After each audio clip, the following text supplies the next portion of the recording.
Very good morning to all of my dear students, myself Nilesh Kumar. आज हम लोग matter around us chapter start करने जा रहे हैं, जो कि केमिस्ट्री का एक चैप्टर है। आशा करता हूं कि आप लोग घर पे होंगे, अच्छे से होंगे, सुरक्षित होंगे और स्वस्थ होंगे। इससे पहले हम लोग मेजरमेंट चैप्टर के बारे में पढ़े थे। आज इस चैप्टर में हम लोग मैटर्स के बारे में पढ़ेंगे। हमारे आसपास जो चीज़ भी पाए जाते हैं वो किस चीज़ का बना होता है, उसको क्या कहते हैं, जो मतलब यहाँ पे चैप्टर का नाम ही है मैटर अराउंड अस। जैसे कि हम जानते हैं मैटर उस चीज़ को कहते हैं, यदि हम डिफाइन करें मैटर को, anything which have mass and occupy space, उसको हम क्या कहेंगे, मैटर कहेंगे। कोई भी चीज़ इसका कुछ ना कुछ वजन हो, अपना एक मास हो और वो एक जगह ले, उसको हम क्या कहेंगे, मैटर कहेंगे। तो हमारे आसपास जो कुछ भी दिखता है, जो कुछ भी दिख रहा है या नहीं भी दिख रहा है, जैसे हवा दिखता नहीं है लेकिन वो भी क्या है, मैटर है। वो भी एक तो जगह लेता है ना। रूम में आखिर में हम लोग है, सांस ले पा रहे हैं तो क्यों ले पा रहे हैं, क्योंकि रूम में हवा है, ऑक्सीजन है। एक जो परफ्यूम का बोतल होता है या जो गैस की सिलेंडर होती है, उसमें क्या है, गैस है। गैस क्या एक तरह से एयर ही है। हाँ, तो उसमें गैस आया कहाँ से, तो वो मैटर है, वो स्पेस लिया तब ना। तो जो भी हमारे आसपास चीज मिलता है, इसका कोई मास हो और वो स्पेस ऑक्यूपाई करे, तो उसको हम क्या कहेंगे, मैटर कहेंगे। उसी चीज के बारे में पढ़ेंगे हम इस चैप्टर में। जैसे कि आप देख रहे होंगे पहले स्लाइड में, यहाँ पे कुछ चीजों को दिखाया गया है मैटर के बारे में। जैसे एलपीजी सिलेंडर दिखाया गया, iron, wood, water, vial, balloon के अंदर हवा भरा हुआ है, वो भी क्या है, मैटर है इसका मतलब। हाँ, तो ये इस चैप्टर में हम लोग मैटर के बारे में पढ़ेंगे और हमारे आसपास जो मैटर पाया जाता है उसके बारे में पढ़ेंगे, ठीक। और मैटर के स्टेट्स के बारे में भी पढ़ेंगे। जैसे मैटर 3 स्टेट में पाया जाता है, सॉलिड, लिक्विड और गैस, ठीक है। चलिए तो स्टार्ट करते हैं आगे। डेफिनेशन मैंने बताया दिया है कि जो कुछ भी हमारे आसपास दिखता है हमारे सराउंडिंग में, उसको मैटर कहते हैं। मैटर 3 तरह का होता है, उसके classification solid state, liquid state और गैसियस स्टेट। सॉलिड स्टेट जिसका जो मॉलिक्यूल्स होगा बहुत ज़्यादा नज़दीक नज़दीक होगा, जैसे देखिए यहाँ पे सॉरी, सॉलिड स्टेट में जो मतलब मॉलिक्यूल्स होगी बहुत नजदीक नजदीक होगी, और लिक्विड स्टेट में जो मॉलिक्यूल्स होगा वो सॉलिड से थोड़ा ज्यादा दूर होगा, और गैसियस स्टेट में बहुत दूर होगा। मतलब उसमें जो मॉलिक्यूलर अट्रैक्शन होता है वो बिल्कुल ही कम होगा, ठीक है। तो जो सॉलिड स्टेट होता है, जैसे कोई भी चीज ले लीजिए, जैसे हमारे पास ईटा होता है, ईटा का जो मॉलिक्यूल्स होता है बहुत नजदीक होता है, इसलिए इसको तोड़ना आसान नहीं है। हम ईटा को आसानी से तोड़ नहीं सकते हैं ना, उसके अराउंड हम हाथ पास कर सकते हैं। मतलब मान लीजिए कि ईटा रखा हुआ है, उसके बीच से हाथ निकालना है तो क्या निकलना आसान नहीं होगा, टूटेगा ही नहीं क्योंकि जगह ही नहीं है। लेकिन पानी में ही काम हम कर सकते हैं, हवा में आराम से हाथ हिला सकते हैं हवा में, तो कोई दिक्कत नहीं होता है हवा में, क्योंकि उसका मॉलिक्यूल्स बहुत दूर दूर है। पानी में भी आसानी से हम हाथ ले आ सकते हैं क्योंकि उसका भी मॉलिक्यूल्स थोड़ा दूर है कंपेरिजन टू सॉलिड।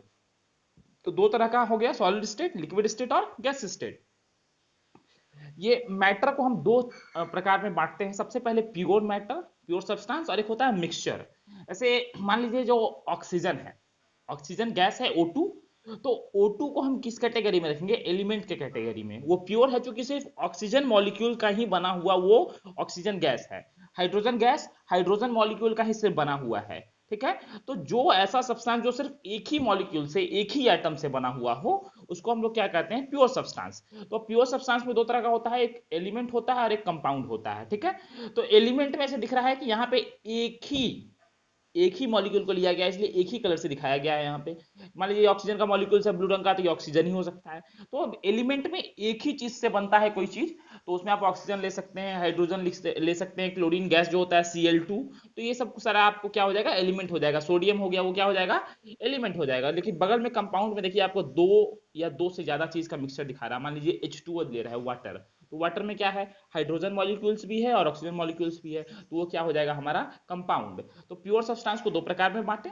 पहले देखिए मैटर दो प्रकार में, एक प्योर सब्सटेंस और एक मिक्सचर। अब प्योर सब्सटेंस को दो प्रकार में, पहला एलिमेंट जो एक ही मॉलिक्यूल का बना हो, और दूसरा कंपाउंड जो एक या एक से ज्यादा मॉलिक्यूल्स का बना हुआ हो, ठीक है। अब मिक्सचर में दो तरह के मिक्सचर होते हैं। एलिमेंट कंपाउंड समझ में आ गया होगा। अब देखिए मिक्सचर में दो प्रकार के मिक्सचर हैं, होमोजीनियस मिक्सचर और हेट्रोजीनियस मिक्सचर।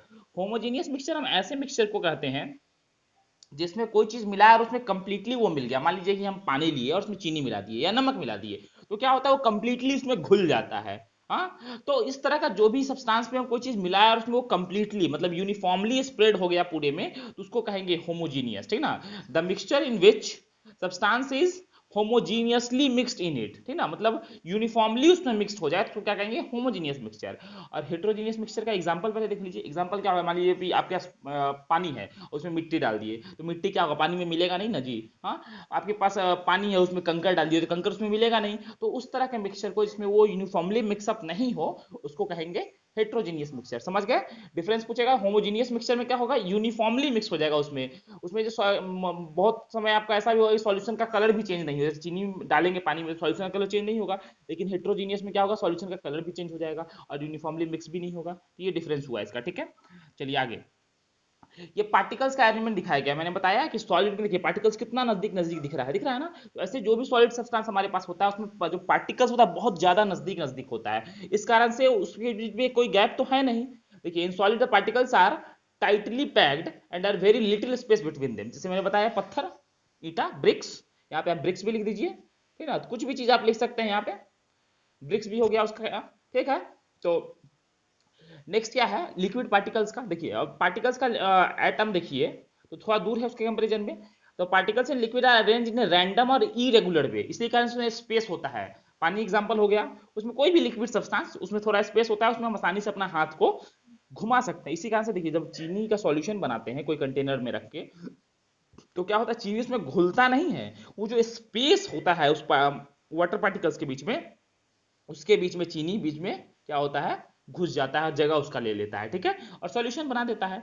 उसी तरह गैस का पार्टिकल्स देखिए कितना दूर दूर है, इसमें थोड़ा नदी दिखा गया, मान लीजिए कि सॉलिड मान लीजिए कुछ ऐसा होगा, एक यहाँ, एक यहाँ, एक यहाँ, एक यहाँ, एकदम नजदीक नजदीक। तो लिक्विड में क्या होगा, एक यहाँ, एक यहाँ, एक यहाँ, ऐसे दूर। और गैस में क्या होगा, एक यहाँ होगा, तो एक यहाँ होगा, एक यहाँ होगा, तो बहुत ज्यादा दूर दूर होगा इसमें, ठीक है। तो ये पार्टिकल्स के बारे में दिखाया गया है डायग्राम के माध्यम से, इसको आप एक स्क्रीनशॉट लेके रख सकते हैं ताकि आप आराम से पढ़ सके। गैस में क्या होता है, पार्टिकल्स बहुत दूर होता है, इसका से आसानी से मूव कर सकता है और हमारे हाथ को भी हवा में आसानी से मूव करा सकते हैं, ठीक है। चलिए आगे, ये देखिए ये बहुत इंपॉर्टेंट है, डिफरेंस समझना सॉलिड स्टेट, लिक्विड स्टेट और गैसियस स्टेट में। सबसे पहला डिफरेंस क्या है कि सॉलिड स्टेट का जो शेप और वॉल्यूम हमेशा फिक्स रहता है, उसको कहीं भी ले जाइए, उसका शेप और वॉल्यूम कभी भी चेंज होने नहीं जा रहा है किसी भी सर्कमस्टांस में, ठीक ना। तो उसका शेप और वॉल्यूम फिक्स रहता है, क्योंकि उसको आसानी से तोड़ा नहीं जा सकता है, वो इनकम्प्रेसिबल होता है, दबा सकते हैं नहीं दबेगा। एक आधा अपवाद है, जैसे मान लीजिए कि कोई फोम ले लेते हैं, जो गद्दा होता है वो कंप्रेसिबल होता है। तो फिर यहाँ पे एक और कैरेक्टरिस्टिक आ जाता है सॉलिड स्टेट का, कि जब आप किसी चीज को दबाइए सॉलिड में, तो वो जब छोड़िएगा तो आप वो क्या होगा, अपने ओरिजिनल शेप में आ जाएगा। जब उसको दबाइए और उसको छोड़िएगा तो ओरिजिनल शेप में आ जाएगा। तो फोम को जब आप दबाइएगा और फिर छोड़िएगा तो क्या हो जाएगा, अपने ओरिजिनल शेप में आ जाता है, ठीक है। सॉलिड में स्पेस बहुत कम होता है, पिछले देख लिए हम लोग। सॉलिड का चूंकि स्पेस कम है तो क्या करेगा, हर एक पार्टिकल्स एक दूसरे को अट्रैक्ट करके रखेगा, एकदम पकड़ के रखेगा जोर से, मजबूती कारण से। इस कारण से वो क्या करता है, मूव नहीं करता है, ठीक है। तो ये सारा कैरेक्टरिस्टिक हो गया आपका सॉलिड का, कोई पूछेगा तो बता सकते हैं। अब देखिए लिक्विड का कोई शेप नहीं होता है, वॉल्यूम तो होता है। मान लीजिए कि आप 1 लीटर पानी लिए और बोतल में रख दिए, तो क्या करेगा, बोतल का शेप ले लेगा। और वही 1 लीटर पानी आप कंटेनर में रख दीजिएगा, कोई तसला में या कटोरी में, तो क्या करेगा, वो कटोरी का शेप ले लेगा। जमीन पे डाल दीजिएगा तो जमीन का शेप ले लेगा। तो वॉल्यूम तो फिक्स है, 1 लीटर ही है, लेकिन शेप का कोई गारंटी नहीं होता है। कंप्रेसिबल होता है ये टू स्मॉल एक्सटेंट, मतलब आप दबा तो बुला सकते नहीं, उसमें हाथ आराम से घूम जाता है, तो थोड़ा सा कंप्रेसिबल होता है, ठीक है। उसके बाद इसमें ग्रेटर स्पेस होता है कंपेरिजन टू सॉलिड, जो पार्टिकल्स के बीच में दूरी होता है सॉलिड से ज्यादा होता है। फोर्स ऑफ एक्सट्रैक्शन ऑब्वियसली कम हो जाएगा, जब पार्टिकल्स दूर हो गया तो जो फोर्स हो गया वो क्या हो गया, कम हो गया, ठीक ना। और पार्टिकल्स आसानी से मूव करता है उसमें, इस कारण से हम अपने हाथ को उसमें घुमा सकते हैं। गैस में इसका ना ही कोई शेप होता है ना ही वॉल्यूम होता है। अब मान लीजिए पूरे रूम का एक गैस है, ठीक, तो ये इस रूम में हम मान लीजिए इसको हाई प्रेशर में जब इसको कंप्रेस कर देंगे तो इसको हम एक छोटे से बोतल में भी भर सकते हैं। जैसे एलपीजी भरा होता है उसमें उसमें क्या होता है, अंडर हाई प्रेशर उस गैस को, जो गैस में ब्यूटेन गैस होता है, उसको हम लिक्विड फॉर्म में डाल, प्रेशर में डाल के लिक्विड फॉर्म में बना देते हैं। तो इसका ना ही शेप वॉल्यूम होता है ना ही शेप होता है, जहां डालिएगा उस शेप में आ जाएगा वो, ठीक ना। और वॉल्यूम का तो कोई गारंटी ही नहीं है। हाईली कंप्रेसिबल होता है, आराम से, बहुत स्पेस होता है इसमें, सबसे ज्यादा होता है। तो अब स्पेस ज्यादा है तो अट्रैक्शन फोर्स कम हो जाएगा, और ये लगातार कंटिन्यूअस मूवमेंट में रहता है, क्योंकि इसका क्योंकि पार्टिकल्स तो बहुत दूर दूर है, तो कोई अट्रैक्शन फोर्स है नहीं, तो आराम से मूव कर रहा है। सॉलिड में यही दूर दूर रहता तो ये भी आराम से मूव करता, लेकिन दूर दूर है नहीं तो मूव कर नहीं पाता है, ठीक है। तो ये डिफरेंस है, इसको एकदम अच्छे से याद कर लीजिएगा इसको और समझ लीजिएगा, ठीक है। चलिए आगे चलते हैं। ये कुछ डेफिनेशंस है। जैसे डिफ्यूजन क्या होता है, डिफ्यूजन समझिए। डिफ्यूजन एक टेंडेंसी होती है पार्टिकल्स की कि वो निकल के बाहर के स्पेस को ले ले। जैसे हम लोग जब परफ्यूम मारते हैं तो परफ्यूम में जो छोटा छेदा होता है, उससे क्या होता है, जो पार्टिकल्स है वो बाहर आ जाता है एयर में, और वो पूरे रूम को महकाने लगता है। उस तरह अगरबत्ती से जो सुगंध निकलती है वो पूरे रूम का जगह ले लेती है। तो डिफ्यूजन एक टेंडेंसी होती है पार्टिकल्स से, पार्टिकल का, कि वो उस जगह से निकल के किसी जगह से और पूरे रूम का जगह को या पूरे जो भी जगह खाली है उसको वो कवर अप कर ले। ठीक है। दूसरा है लिक्विफिकेशन। लिक्विफिकेशन मतलब होता है गैस को लिक्विड बनाना। Liquification of gas is the process by which substance in the gaseous state are converted into liquid state. अब गैस से लिक्विड स्टेट में कैसे है, कंडेंसेशन से। मान लीजिए कोई चीज उबल रहा था, वेपर बन रहा था, और वेपर बनने के साथ क्या हुआ, जब उसको हम ठंडा किए तो वेपर क्या होता है, कंडेंस होकर लिक्विड बन जाता है। वाटर साइकिल में पिछले क्लास में हम लोग पढ़े भी है इसके बारे में। तो ये हो गया लिक्विफिकेशन। ये सब डेफिनेशन आप लिख लीजिएगा और याद कर लीजिएगा, इंपॉर्टेंट होगा इसलिए मैंने यहाँ लिख दिया है। ठीक है। एलिमेंट्स को तो डिफाइन कर ही दिया मैंने कि एक प्योर सब्सटेंस होता है जो एक ही चीज से बना होता है। ऐसे लिखा हुआ हाइड्रोजन गैस, ऑक्सीजन गैस, ऐसा लिख दीजिए, H2 है ना, O2, ये सब हो गया आपका क्या, एलिमेंट। और मिक्सचर के बारे में मैंने बताया है कि जो इम्प्योर सब्सटेंस जो दो या दो से ज्यादा कंपोनेंट से बना हुआ हो। जैसे मान लीजिए कि चावल में ईटा मिला हुआ है, कंकड़ मिला होता है ना जी, गेहूं में भुस्सा मिला हुआ है, या फिर मिक्सचर का आप एग्जांपल ले लीजिए, पानी में, वाटर में मड मिल गया। हाँ, इस तरह बहुत भी एग्जांपल जिसमें दो या दो से ज्यादा इम्प्योर सब्सटेंस, प्योर सब्सटेंस नहीं, इम्प्योर सब्सटेंस में मिला हुआ हो, और वो क्या करे, क्योंकि देखिए वाटर भी प्योर नहीं है, क्योंकि इसमें दो एलिमेंट है, कंपाउंड है ये। अब देखिए प्योर, इम्प्योर कहने का मतलब ये नहीं है कि उसमें गंदगी हो। इम्प्योर कहने का मतलब है कि जो एलिमेंट नहीं है, कंपाउंड है। ठीक है, समझ रहे हैं, कंफ्यूज नहीं कीजिएगा इम्प्योर से। इम्प्योर कहने का मतलब ये बिल्कुल भी नहीं है कि वो गंदा है। ठीक है, चलिए अब आगे चलते हैं। ये कुछ दिया गया है, इसको आप आराम से स्क्रीनशॉट लेके पढ़ सकते हैं। आगे इसके बारे में हम लिख करके पढ़ेंगे कि कोई भी इम्प्योर सब्सटेंस को अलग अलग मेथड से कैसे अलग करते हैं, ऐसे फिल्ट्रेशन से कैसे अलग करेंगे, किस तरह की चीज को डिकंटेशन से कैसे करेंगे, सेडिमेंटेशन से, चर्निंग से। ये एक मतलब पिक्टोग्राफ के माध्यम से मुझे मिला नेट पे, तो मैं आपको डाल दिया यहाँ पे, आपके काम आएगा। इसको स्क्रीनशॉट लेके आप आराम से घर पे पढ़िएगा। आगे देखते हैं। ये देखिए, अब हम लोग एक एक करके पढ़ेंगे मिक्सचर को सेपरेट करने का तरीका। सबसे पहला है फिल्टरिंग। फिल्टर किस तरह के सब्सटेंस को कर सकते हैं, जिसमें कोई लिक्विड में, ठीक ना, किसी लिक्विड में ऐसा पार्टिकल हो जो बड़ा हो, और हमारे स्ट्रेन से, इसको छन्नी कहते हैं, छन्नी से वो क्या हो सके, लिक्विड नीचे आ जाए और वो जो मोटा सब्सटेंस है उसी में रह जाए। मान लीजिए कि दोनों एक ही साइज का होगा। अब मान लीजिए चीनी मिल गया पानी में, तो आप उसको छन्नी से अलग कर नहीं सकते हैं, क्योंकि क्या होगा, चीनी साथ पानी से बाहर आ जाएगा, तो अलग तो हो नहीं पाएगा चीनी। तो उसके लिए अलग मेथड, उसके लिए क्या है, इवापोरेशन है। ठीक है, ताकि पानी उड़ जाए और चीनी बच जाए। जैसे नमक अलग करते हैं समुद्र से, बिल्कुल उसी तरह से हम चीनी को भी अलग कर सकते हैं। दूसरा दिख रहा है इसमें, ये चन्नी का इस्तेमाल कर रहा है जो भी बंदा है, इसको कहते हैं सीविंग करना। ठीक है, ये कब हो सकता है, जब जो दोनों सॉलिड पार्टिकल्स हो और एक पार्टिकल जो हो दूसरे से थोड़ा सा बड़ा हो, ताकि हम उसको सेपरेट कर सके और चाल सके अलग। मान लीजिए कि सूजी चालने वाला, घर में सुने सूजी चालने वाला चलनी अलग होता है और मैदा चालने वाला अलग होता है। क्यों? क्योंकि मैदा जो होता है वो मिहीन होता है बहुत ज्यादा। तो अब सूजी चालने वाला चलनी से मैदा चालेंगे तो क्या होगा, उसमें छेदा मोटा मोटा होगा, तो मैदा के साथ जो गंदगी भी उसमें होगा वो भी सब नीचे आ जाएगा। ठीक ना।